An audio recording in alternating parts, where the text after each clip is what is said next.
Had it not been for the initiative of the late Prime Minister, Srimati Indira Gandhi, it would not have been possible to solve this problem today.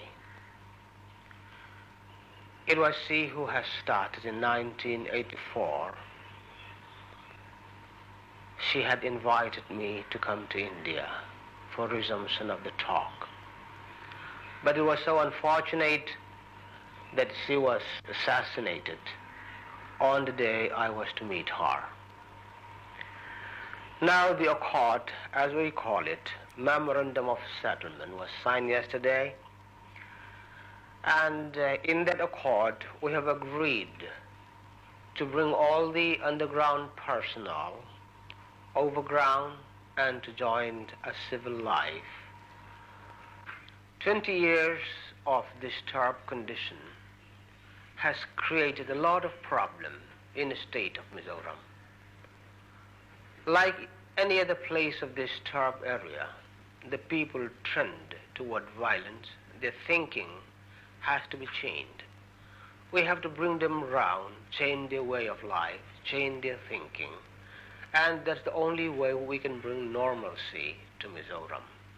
And I'm very glad to say that the Prime Minister has trusted us to share power with his party during the interim period.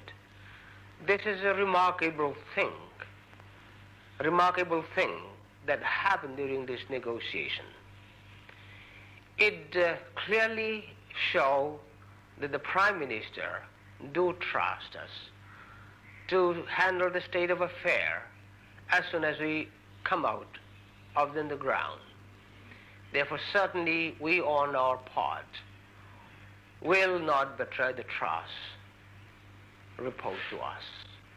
And I'm certain that every person, every department in Mizoram, as well as here in Delhi, will support us.